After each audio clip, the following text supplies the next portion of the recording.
What's going on, everybody? It's your boy Jernski, and I'm back at it again with another Airsoft YouTube video.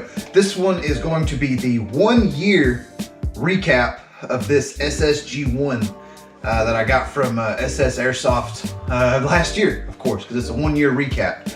Now, it did come with its 120 round mag with the extended follower. If you want to watch my unboxing and see everything that came with this, there's a link in the description down below. So you can go check that out if you want to. If you have seen it, I'm just gonna pick up, where that left off. So I did have a lighter S inside this thing. The lighter S died, it just stopped working. So I had to get a brighter C. Now the brighter C was too wide to fit into the bird cage of the thing. So I took it off, had to screw it in a little bit tighter so it didn't show these threads as much, and then I tightened down this grub screw as hard as I could, or set screw, or whatever the heck it is. I will say, if you have one of these, I would recommend just Loctiting it, getting it where you want, twisting it down and Loctiting it. Just make sure that your barrel doesn't extend past the little threads that your tracer screws onto, because if it does, then it's not gonna trace when it goes out. I still use the same Lonex mid-cap mags. I still use Evite mags. I do not use that mag that came with it, even though it does have that hinge on there. It's 120 rounds, and that's just not enough. I did put this Axion, just one power red dot scope. It's got red, green, and blue dot. It works really, really well. Like, this is like a $50 scope that I put on here, so it works really nice. And I actually like the way it looks with the scope on top of it. I think it's a very nice, I don't know, it's like a combination between, well, this is ridiculous, this is a paintball gun, and then like still kind of like tactical. I believe that this could be, like, if you use this in a movie, like some sort of futuristic movie or something like that, I would buy that this is a gun in that universe. But yeah, I did put the Elite Tactical System sticker on top of the barrel. I think that looks freaking sick. I also put a Surefire sticker on the buttstock. I still use this battery that came with it. It is the G&G, just their 11.1 LiPo. It's a 800 milliamp hour, 20C, just standard LiPo battery. I still use this. I've used this. It's the same battery that came with it, and it's fine. As long as you take care of your LiPos and don't be dumb about them and actually do safe, practices with them, then they will last a very, very long time. It's whenever you start over draining them or not charging them all the way or not using a smart charger and different things that you start to have issues. But with this LiPo, I've had it for a year, no problems. As far as the stock goes, I find that right here is the most comfortable for me. Still has all of these functions. That was the lighter turning on. And there's nothing, I haven't noticed anything go wrong with the internals at all either. I've never opened this up. I've never taken the gearbox out.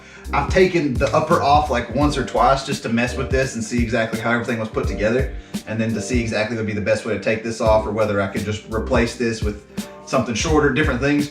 But I've never actually taken the gearbox out of the lower, and I've never had to, because it's just going fine. Still sitting right around 25-ish, 30-ish rounds per second. I haven't actually had it chronoed for that because I don't really play full auto games. But I mean, it shoots pretty quick. Like, you've seen the video in the unboxing, it still holds that exact same rate of fire. In fact, for those of you who are gonna say, no, it doesn't, all right? For those of you who are gonna say, oh, it's got problems. Oh God. You say, oh, it's got problems, mine had issues, mine had this. Yours might have had issues because you misused it, whatever. You spammed the trigger too much or whatever. Because it is a micro switch trigger, and they will break because it's a micro switch trigger. Just the nature of what it is. If you sit there and do this over and over and over and over and over again, you'll flatten it and you'll break it. That's just how it is. But this is what the rate of fire is like. I feel like that's pretty damn good. I feel like that's pretty damn good for bone stock. And this battery's not full charged, it's about half charged. So, I mean, I wouldn't want to get hit by that. Yeah, they do make them faster, but I mean, if you go faster than that, you're kind of a douche. But yeah, that is this.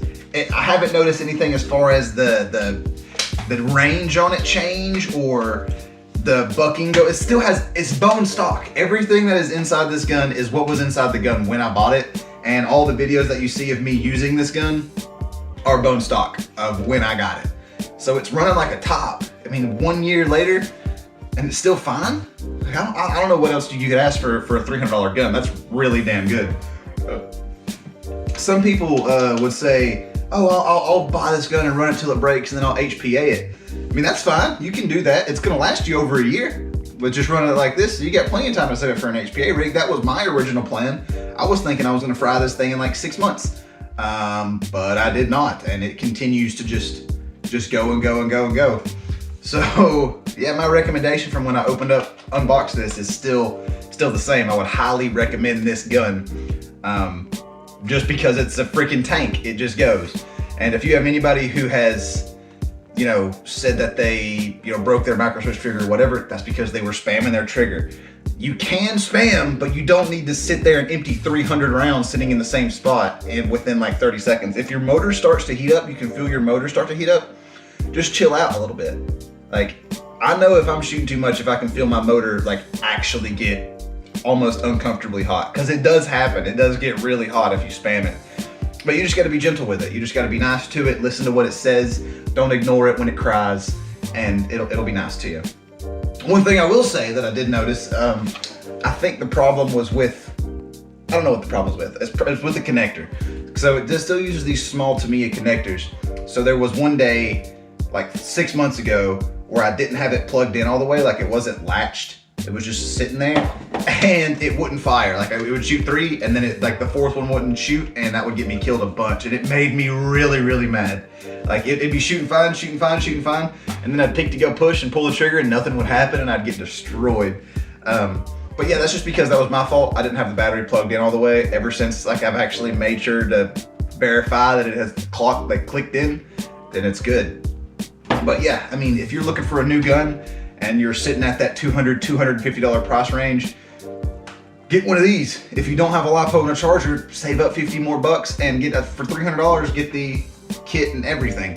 And then get yourself a tracer, and you can look just like Jersey with, you know, just don't copy my stickers, because then I'm gonna have to come for you.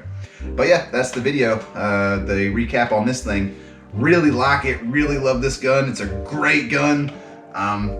And yeah, I mean, I would recommend it to everybody. And also, you're gonna make some mill simmers really mad because they don't like the way this gun looks, because it looks like a paintball gun. But yeah, that's all I got for you today. This has been Jernsky, and I'm out. Peace.